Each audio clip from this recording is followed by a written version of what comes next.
The storm outside was relentless, a symphony of howling wind and pounding rain that seemed to shake the very foundations of Daniel's cabin. He sat by the fire, a book in his hands, but his mind was far from the words on the page. The storm had been raging for hours, and the isolation of the mountains, once a refuge, now felt suffocating. He had come here to escape the noise of the city, the memories of a life that had crumbled around him. But tonight, the silence was deafening. And then he heard it, a faint scratching at the door. At first he thought it was the wind, but the sound was too deliberate, too persistent. He set his book down and listened, his heart pounding in his chest. The scratching came again, louder this time, accompanied by a low, pitiful whine. Daniel's breath caught in his throat. There was something or someone outside. He grabbed a flashlight and hurried to the door, his mind racing. Who could be out there in this weather? And why were they scratching at his door like an animal? He hesitated for a moment, then turned the knob and pulled the door open. What he saw made him gasp in shock. A dog stood on the doorstep, its fur matted with mud and blood, its eyes wide with fear and pain. It was a large dog, a German shepherd, but it looked so weak and emaciated that it could barely stand. Its ribs were visible beneath its thin coat, and one of its hind legs was twisted at an unnatural angle. The dog looked up at Daniel, its eyes pleading, and let out a soft whimper. Daniel's heart broke at the sight. He had always loved animals, but he had never seen one in such a terrible state.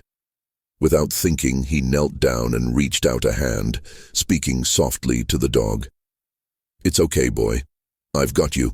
The dog flinched at first, but then it leaned into Daniel's touch, its body trembling with exhaustion. Daniel knew he couldn't leave the dog out in the storm. He had to help it, no matter what it took. He carefully lifted the dog into his arms, surprised by how light it was, and carried it inside. He laid it down by the fire, then hurried to grab some towels and a bowl of water. The dog drank greedily, its tail wagging weakly as Daniel cleaned its wounds.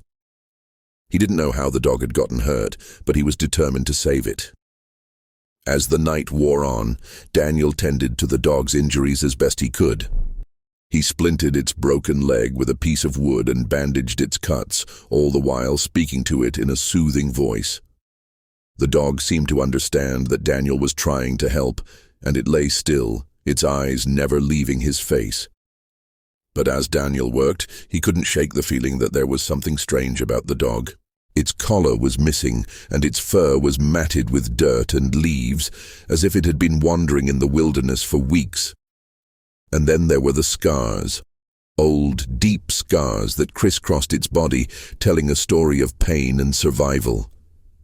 Who had hurt this dog, and why had it come to Daniel's door of all places? The next morning the storm had passed, and the sun was shining brightly. Daniel woke up to find the dog lying beside him, its head resting on his chest. It looked up at him with those same pleading eyes, and Daniel knew he couldn't let it go. He had to find out where it had come from and who had hurt it. He loaded the dog into his truck and drove to the nearest town, where he asked around at the local vet clinic and animal shelter. No one recognized the dog, but they all agreed that it had been through something terrible. The vet offered to take the dog in, but Daniel refused. He had already formed a bond with the animal, and he couldn't bear to part with it. As he drove back to his cabin, Daniel thought about the dog's scars and the pain it must have endured. He thought about the people who had hurt it, and he felt a surge of anger and sadness. But he also felt a sense of hope. The dog had survived, and now it had a chance at a new life. When they got back to the cabin, Daniel let the dog out of the truck and watched as it limped over to the porch. It turned and looked at him, its tail wagging slowly, and let out a soft bark. Daniel smiled and knelt down, scratching the dog behind the ears. "You're safe now, boy," he said. "You're home." Over the next few days, Daniel nursed the dog back to health. He named it Storm, a nod to the night they had found each other. Storm's wounds began to heal, and his strength slowly returned. He followed Daniel everywhere, his loyalty unwavering. But despite the growing bond between them, Daniel couldn't shake the feeling that there was more to Storm's story. One evening, as Daniel sat on the porch with Storm by his side, he noticed something glinting in the dog's fur.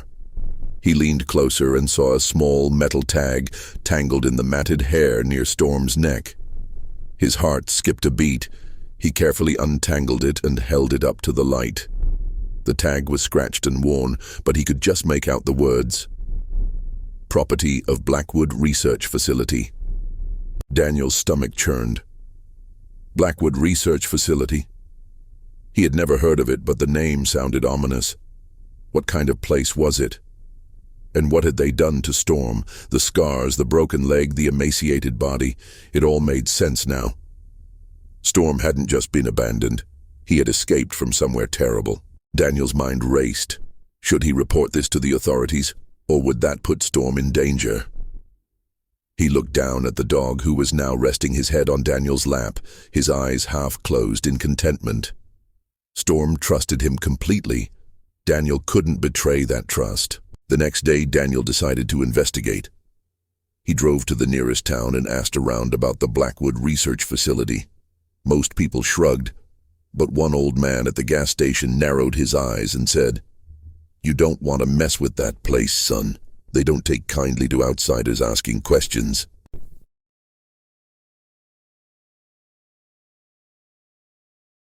He spent hours searching online, piecing together fragments of information. The facility was located deep in the woods, miles from any town. It was privately owned, and its operations were shrouded in secrecy. Rumors swirled about illegal experiments on animals, but nothing had ever been proven. That night, Daniel lay awake, staring at the ceiling. Storm slept soundly at the foot of his bed, his breathing steady and calm. Daniel's mind was anything but calm. What if the people from Blackwood were looking for Storm? What if they came to his cabin? He had no way of defending himself or the dog. The thought of losing Storm was unbearable. In just a few days, the dog had become more than a companion. He was family. Daniel knew he had to protect him no matter the cost. A week later, Daniel's worst fears came true. He was chopping wood outside the cabin when he heard the sound of an engine approaching. He froze, his grip tightening on the axe. A black SUV pulled up, and two men in dark suits stepped out. They looked out of place in the rugged wilderness, their polished shoes sinking into the mud. "Can I help you?" Daniel asked, trying to keep his voice steady. One of the men flashed a badge. "We're looking for a dog, a German Shepherd. He's property of Blackwood Research Facility, and we have reason to believe he's in this area." Daniel's heart pounded, but he forced himself to stay calm. "I haven't seen any dogs around here, just wildlife." The men exchanged a glance, clearly unconvinced. "Mind if we take a look around?" the other man asked, his tone polite but firm. Daniel hesitated. If they searched the cabin, they would find Storm. He couldn't let that happen. "I'm afraid I can't let you do that," he said, stepping forward. "This is private property." The men's expressions hardened. "We have the authority to search wherever we need to," the first man said. "Don't make this difficult." Before Daniel could respond, a low growl came from behind him. He turned and saw Storm standing in the doorway, his teeth bared, his body tense. The men's eyes widened in recognition. "There he is," one of them said, reaching for something inside his jacket.